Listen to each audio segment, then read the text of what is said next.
Welcome y'all to the Culture Check, man. We got a lot to talk about inside the show today. Joining me, I got none other than himself, civil rights activist. My player partner, John C. Barnett, is on the show with me today. How you doing, sir? Doing great. How you doing, my brother? How you doing? Good to see you, Ace. Man, look here. It's so much to talk about right now.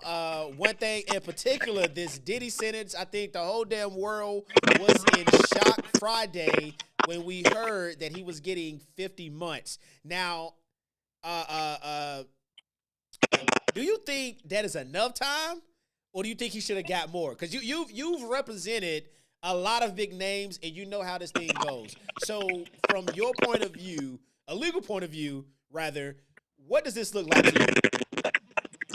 I think that the prosecution failed horribly, and that the biggest thing and the largest charge, or the most important charge that they brought on him, was human trafficking. Because if they had locked that in, even without the prostitution charges, he would have got at least 20. He'd be sitting right in the jail cell with R. Kelly right now. And because they lost really the meat and the strongest charge, I think that what they're doing now is just really like it's a slap on the hand, but it's also a loss of the prosecution. They couldn't prove that he did, the trafficking case. So let us give him something. And I think that may be, let's be honest, maybe based on race. I think any other individual, like a better word, Donald Trump, been put on home confinement for a year. Rick Ross is on home confinement and given probation. So that's why his lawyers appealed the case. So it's a possibility he may get that 5 years, that 50 months reduced. Because the prosecution defense did, they did appeal. Yeah, it really threw me off, man, just to see how this thing has unfolded. But one thing that really stood out to me most was the letter that Aubrey O'Day put out. That joint, I mean, dog, she has been coming at his neck since how long?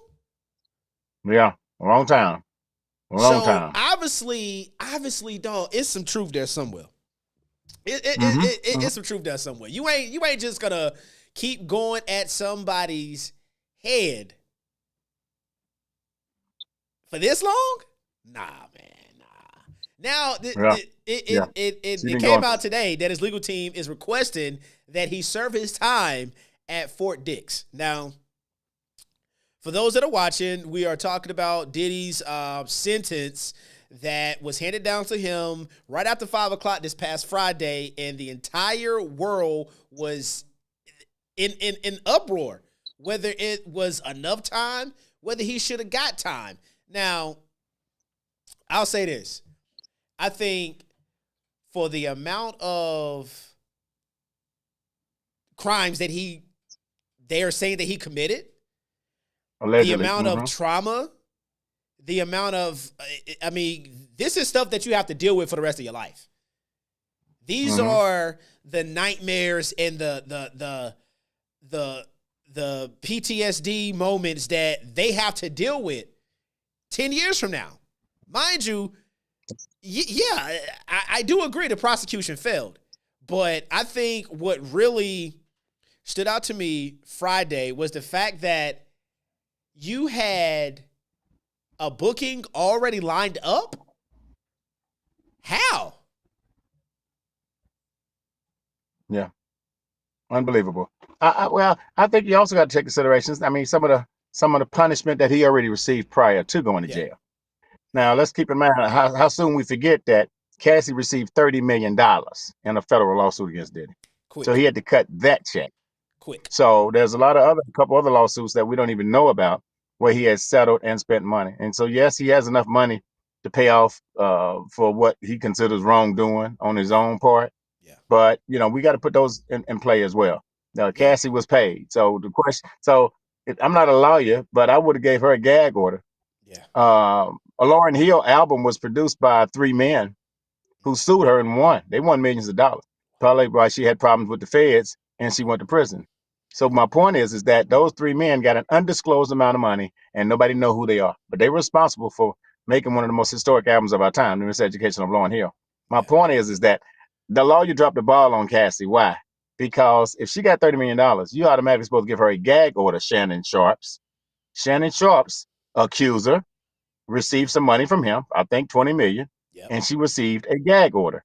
If Cassie had received that gag order, maybe it would not have made a big impression the way it did on Diddy's case. She was not supposed to walk in that courtroom because after getting $30 million, you're supposed to put a double gag on her.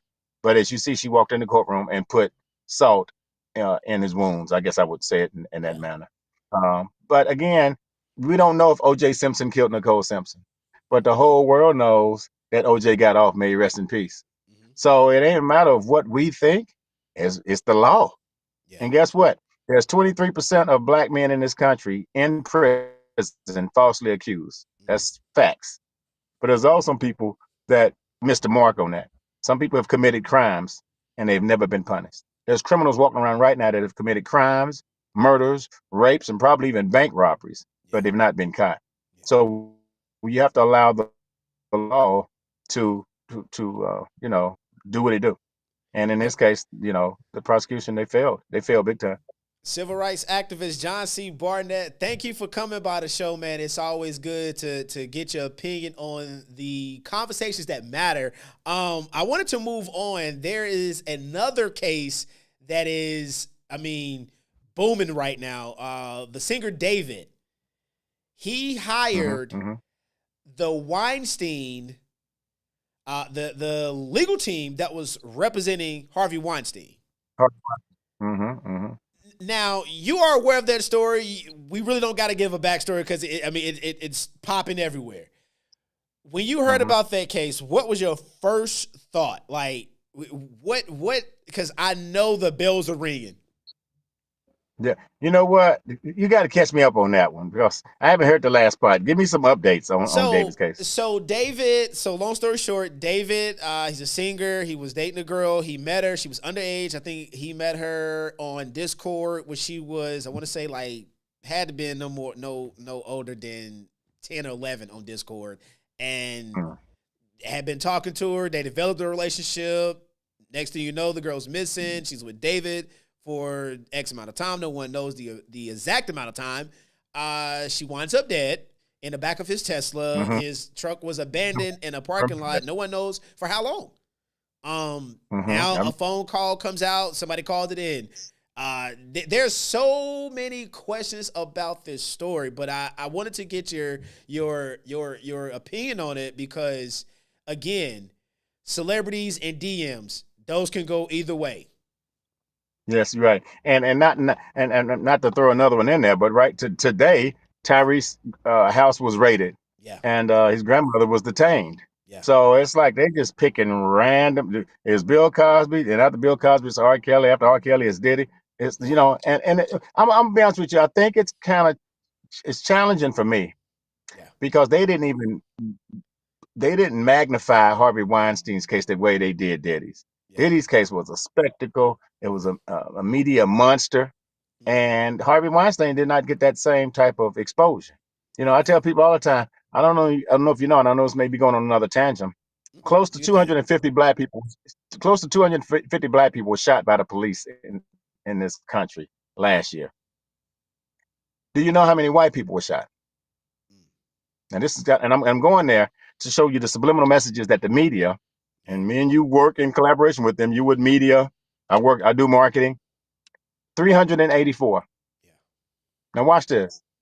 Why haven't we seen one white person out of 384 white people were shot and killed by the police last year? yeah, Why haven't we seen them rotated over and over like George Floyd, like Walter Scott, like Eric Garner being choked in New York City over some cigarettes?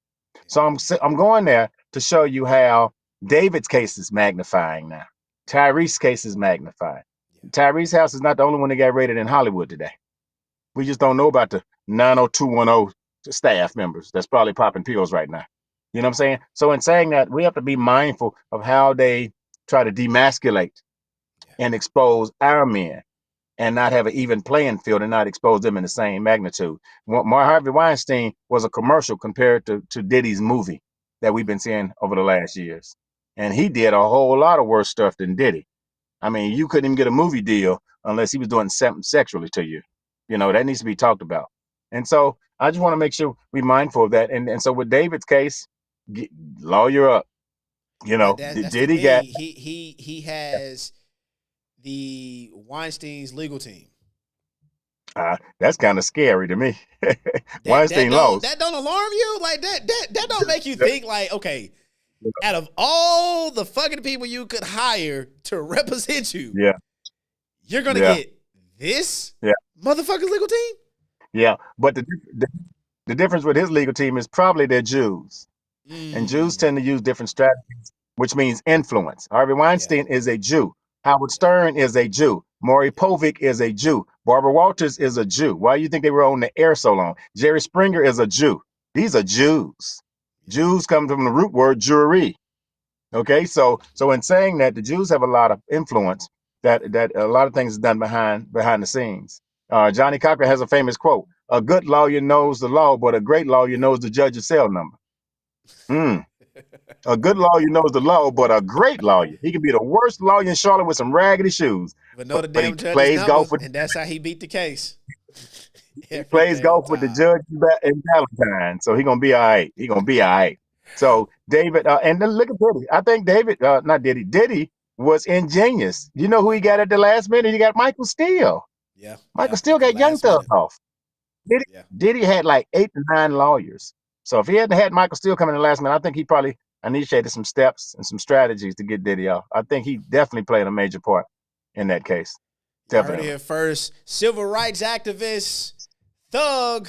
Also, my guy, John C. Barnett. Thank you for coming into the show. Appreciate you, man. What's that? Okay, no doubt, man. Good to see you, Doc. Good to see you.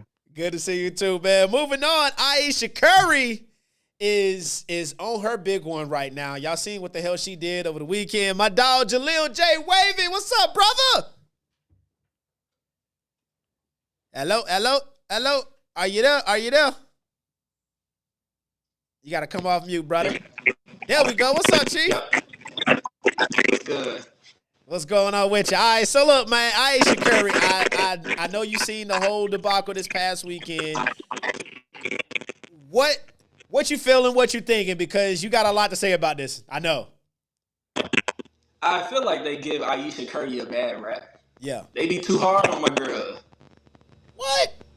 You think they too hard Yeah. on her? So, but no, she goes on a podcast and says that she had other plans, but she became a mom. Ain't nobody I mean, we didn't say don't tell Steph to pull out. Wait, we didn't say that.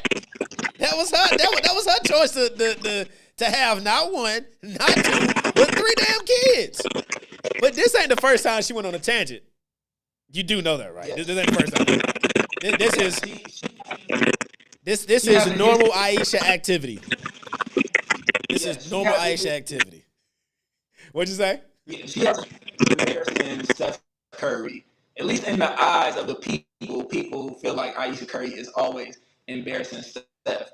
But if she's just telling her story and just saying, hey, this is what I thought my life was going to be like, and this is what it turned out to be, I don't see the problem with that. But dog, you're married to one of the greatest fucking shooters of all time. You have a supreme life. You have your own brand. You have your money, which is his money, which is your money. How could you be unhappy? I don't get it. I don't get it. You are worth too much damn money to be unhappy, Ayesha. Your husband is worth too much damn money for you to be unhappy. If you are that upset, go on a fucking trip.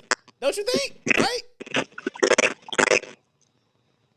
She should be more grateful because it could be a lot different. Yeah, it could be a lot different. You know, she could be married to a plumber, or she could just be single altogether. You know, it's rough. I don't know if you want to be single in 2025. It's rough out here in these streets. But I mean, Ayesha should be glad that she is not married to Charles from God Ever Mad Black Woman, and she is not dating Mike from Why Did I Get Married. She should be fucking happy. I mean, because Mike made Sheila walk down the damn mountain. Mike had a problem with big girls. He wouldn't have had a problem with Ayesha. I don't know though. I honestly feel like Mike would have probably ran Ayesha's pockets dry if Mike was her side dude. If she was to ever cheat on Steph and she would date a guy like Mike, I think Mike would like run her pockets dry. Like Steph would definitely figure out that he's getting played. You gotta get some perks out the deal. I mean, dog, what other kind of fucking purse would you need? You're married to Steph Curry. Like, what other perks would you need? Well, I'm saying for Mike, if he was to run her pockets up and he was to get something, it was like, look, you gotta keep me quiet to be your side dude. So let me get the money and I'm gonna be quiet because Ayesha, that's a problem. That might be enough for most, but not for somebody like Mike. Can you just imagine Ayesha paying off a side dude to keep quiet so Steph would not fuck? Hey, they got enough money to do it. Hey, when rich people get bored, they do dumb shit. You know that. Rich people get bored, they do dumb shit. I personally think Ayesha Curry is happy. That's what I think. Yeah, I mean, she seems happy, but I feel like she also sometimes shouldn't say the shit that she's saying, especially on podcasts. That is also true. When you take look, when you get on podcasts or you know these platforms and you have these long conversations, you're going to say something that people don't like. Yeah. And especially when people they cut out these small clips for clickbait to get the people going, and that always happens, especially to her. It happens to Michelle Obama. Time out. We ain't gonna sit up here and act like the shit only happens to Ayesha. That ain't what we gonna do. It don't just happen to Ayesha. It happens to Felicia. It happens to Keisha. It happens to Tanisha. And whoever the hell else. But we ain't gonna say that it only happens to Ayesha. Come on now. I gave you 2 more examples. Because Michelle Obama, she goes through it. Jada Pinkett Smith, she went through it. But wait, Jada be causing some of that shit. Jada causes 95% of that shit. Michelle ain't do shit but be the first lady and be cool at doing it and made that shit cool again. Well, when Michelle Obama will say, "Oh, I wasn't happy for 10 years," in my marriage, women on the internet will be like, "Oh, I could never." Well, y'all never gonna be married to the president either. Thank you. That part. You're never gonna be married to the commander in chief, and you're never gonna be staying at 1600 Pennsylvania. What is it? Pennsylvania Avenue, some shit like that. Yes. Wherever that fucking house is, man. It's the Culture Check live. Make sure you like, subscribe, comment, and share. Get interactive in the comments. Major salute to John Michael. He is doing some amazing things with music. 3 Grammys, 3 projects that he's a part of, has been considered for a Grammy. So shout out to him. In the meantime, we're gonna move along. Take me back to the monologue. Scene. Yeah, take me back to the monologue scene. And pull Jalil up real quick. So, Jalil, we actually at the end of the show, dog. But I wanted to get your viewpoint on a few things because some things have transpired this afternoon. One in particular, LeBron James has a big announcement that he's making tomorrow. Can you just, I mean, without a doubt, can you guess what it is? With LeBron James, you never know. Yeah. And LeBron James is my favorite player, and I have a problem with him being an attention seeker. Can we push the Diddy photo up? Say what, bro? But I said LeBron James is my favorite player, and I have a problem with him being an attention seeker. Yeah. So I don't know. I would like to say it's an announcement. It's right before this actual season starts, so it could be, oh, I'm about to do my farewell tour. It could also be, hey, I have some new headphones coming out. You just never know with him. So you mean to tell me this motherfucker's gonna post a video talking about the second decision? I promise you, if this is a product launch, I'm gonna laugh my ass off. Remember in the off season, he posted a video online where he went to a podium and it was a damn deal with Amazon. All right, hey, show the photo of LeBron, man. Show the photo of LeBron. This shit is hilarious. So I'm just saying, like, y'all mean to tell me y'all don't think LeBron is about to retire?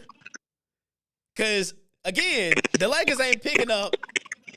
They're not doing the extension. That's it.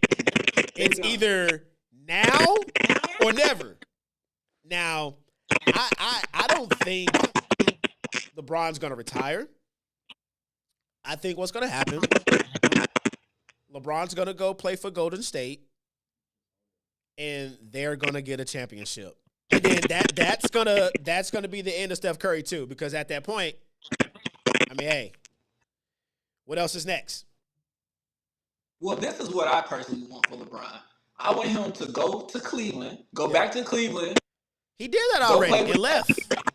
No, go back to that great team, have your farewell tour, take a pay cut, the vet minimum. That's what LeBron needs to do. LeBron, LeGoat, LeLiar, LePlayer, LeDunker, LeCapper, LeMotivator taking a pay cut? Hell no.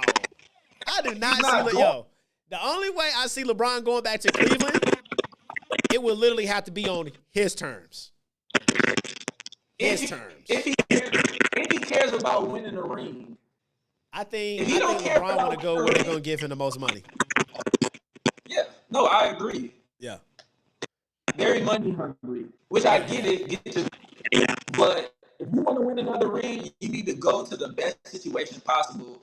And the Lakers is not that. Like you said, they didn't give him an extension. Yeah, they're focused on Luka. You better hope they keep Bronny. It's Luka's team, and I said that shit when we seen that game when Luka came back, and you see how fit he was. Yeah, that's Luka's team all day. That's Luka's team all day. Thank you, LeBron. We wish you well in your future endeavors. That is literally what that said. Like, yo, they're behind Luka all day. They probably should have kept Anthony Davis. But I think the money that they bring in with LeBron being on the team, it's like you can't get rid of him. And you know he's coming up on his final season. You want to capitalize on for Luka was the most oddest shit I've ever seen done in a trade ever. And we've seen some wild trades. Yes. But you mean to tell me that you couldn't figure out how to keep your best man in the building that just got you a fucking ring? Huh? If somebody says, "Hey, we want to," you mean to tell me I just bought this big ass house? Y'all know I just bought this big ass house, and y'all gonna trade me? Okay. I see what kind of game we're playing here now. In the words of Lethal Shooter, I understand now. Farewell. We got the 25-year-old, and he's the future. And Anthony Davis, you can't stay on the court. That's pretty. And LeBron James. Look, they about to capitalize off the farewell tour. I think that's the reason why they want to keep LeBron. You know how much money that's going to bring in? If you thought Carmelo Anthony's farewell tour was something, if you thought Ray Allen's farewell tour was something, if you thought Paul Pierce's farewell tour was something, if you thought Shaq's farewell tour was something, if you thought Iverson's farewell tour was something, if you thought Kevin Garnett's farewell tour was something, the LeBron James farewell tour is going to be monumental. I mean, he's bringing out everybody from Hollywood to politics. Everybody's going to come see LeBron. That's going to be the mecca of all farewell tours. Mark my words. When LeBron James does his farewell tour, that is going to be the highest grossing farewell tour that any NBA player can make of all time. Literally. I don't even think that's a stat, but we just made it a stat here on the coaching check. Can I ask you a question real quick? Yeah, run it. If you were the Lakers, would you retire LeBron's jersey? You know what? No, I wouldn't. Just because you sell out seats does not mean your jersey needs to hang in the sky. I thought when you hang the jersey in the sky, they've done some things, right?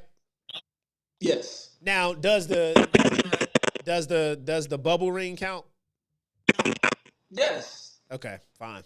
All right. Yes. But no, I'm still not going to hang your jersey in the fucking arena. I mean, you didn't do what Magic did. You didn't do what the others did. I mean, you came and attempted, yeah. But, yeah, no. Now, should his jersey be hanging in Miami? Yes. Should his jersey be hanging in Cleveland? Yes. But L.A.? Cleveland owes him a statue. Cleveland owes LeBron James a statue, a street name, a billboard. Yes. Everything. You owe LeBron James the house in Cleveland as well as Miami. I can't say he built Miami, but I would say that he brought the oomph to Miami because it was nothing like seeing LeBron James hit a fast break with Dwayne Wade right there near him. So if he was teamed up, he can throw it to Dwayne Wade, vice versa. You know? Nah, the only thing LeBron deserves from Miami is retire number 6. Like nobody can wear the number 6. Nobody should be wearing number 6. I would give him that. Yeah, I would give him that. Yeah, that's it. Yeah, I would give him that. It's the Coach Chat Live, man. We hope you enjoyed the show. Make sure you like, subscribe, comment, and share. Mr. Wavy, I appreciate you for joining the show, man. I know you're coming back. We got something special for y'all planned that is going to hit the YouTube later tonight. So make sure you like, subscribe, comment, and share because it's going to be popping tonight. And you got to be on the lookout for it, all right? In the meantime, between time, we see y'all Wednesday, same time, same place, right here on YouTube. Live with Ace. We out of here.